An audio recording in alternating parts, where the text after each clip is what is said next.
بسم اللہ الرحمن الرحیم۔ السلام علیکم۔ یوٹیوب چینل دلچسپ ویڈیوز میں آپ کو خوش آمدید کہتے ہیں۔ دوستو، اگر آپ نے ابھی تک ہمارا چینل سبسکرائب نہیں کیا تو پلیز ہمارا چینل سبسکرائب کریں اور بیل کے بٹن کو لازمی دبائیں تاکہ آپ کو ہماری نئی آنے والی ویڈیوز سب سے پہلے مل سکیں۔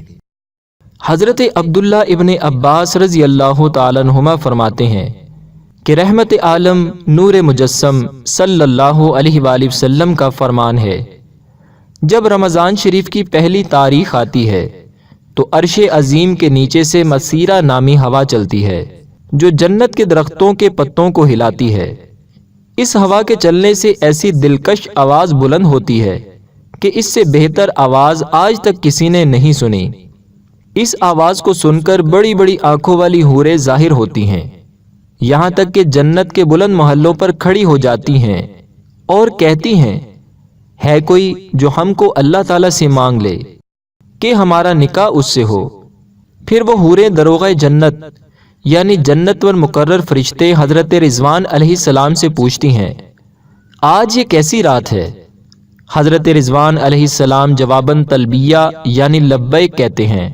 پھر کہتے ہیں، یہ ماہ رمضان کی پہلی رات ہے، جنت کے دروازے امت محمدیہ صلی اللہ علیہ وآلہ وسلم کے روزے داروں کے لیے کھول دیے گئے ہیں۔ منقول ہے کہ اللہ تعالیٰ نے حضرت موسیٰ کلیم اللہ علیہ السلام سے فرمایا، میں نے امت محمدیہ صلی اللہ علیہ وآلہ وسلم کو 2 نور عطا کیے ہیں تاکہ وہ 2 اندھیروں کے ضرر یعنی نقصان سے محفوظ رہیں۔ حضرت موسیٰ علیہ السلام نے عرض کی، اے مالک و مولا، وہ 2 نور کون کون سے ہیں؟ ارشاد ہوا، نور رمضان اور نور قرآن۔ حضرت موسیٰ کلیم اللہ علیہ السلام نے عرض کی، 2 اندھیرے کون کون سے ہیں؟ فرمایا، ایک قبر کا اور دوسرا قیامت کا۔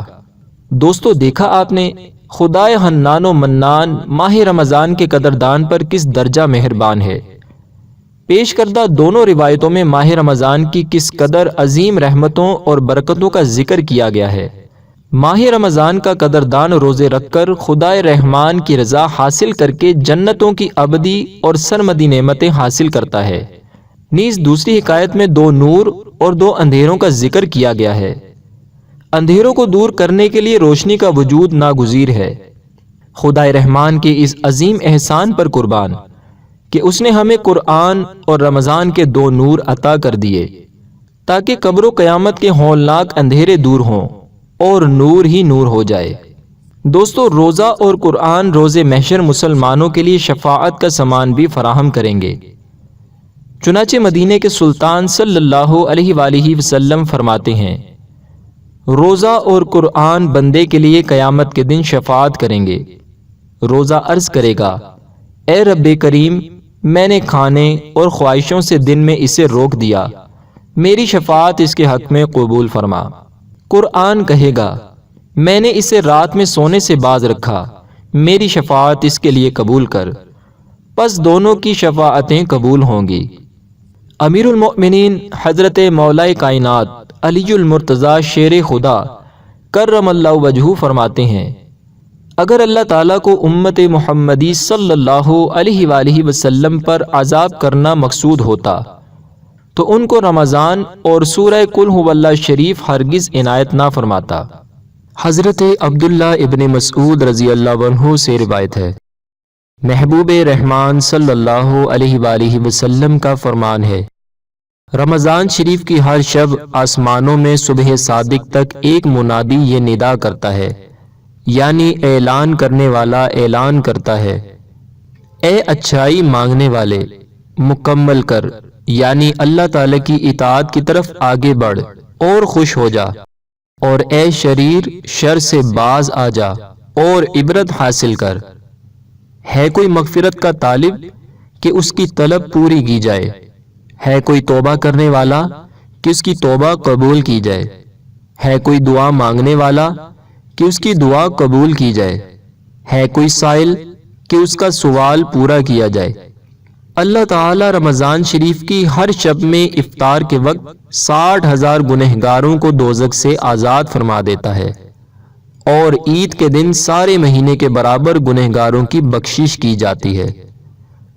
دوستو، رمضان شریف تو ہمیں کیا نصیب ہوتا ہے، ہماری تو عید ہو جاتی ہے۔ اللہ تعالیٰ کے فضل و کرم سے رحمت کے دروازے کھول دیے جاتے ہیں اور خوب مغفرت کے پروانے تقسیم ہوتے ہیں، مگر اے کاش ہم گنہگاروں کو بطفیل ماہ رمضان حضور صلی اللہ علیہ وآلہ وسلم کے رحمت بھرے ہاتھوں سے جہنم سے رہائی کا پروانہ مل جائے۔ دوستو، اگر آپ کو ہماری یہ ویڈیو پسند آئی ہے تو اس ویڈیو کو لائک ضرور کریں، اپنے دوستوں کے ساتھ شیئر کریں، ویڈیو کے نیچے لال رنگ کے بٹن کو دبا کر ہمارے چینل کو سبسکرائب کریں اور ساتھ ہی ساتھ بیل کے بٹن کو بھی دبائیں تاکہ آپ ہماری نئی آنے والی ویڈیو سے باخبر رہیں۔ دوستو، ویڈیو دیکھنے کا شکریہ، اپنا بہت سا خیال رکھیے گا، فی امان اللہ۔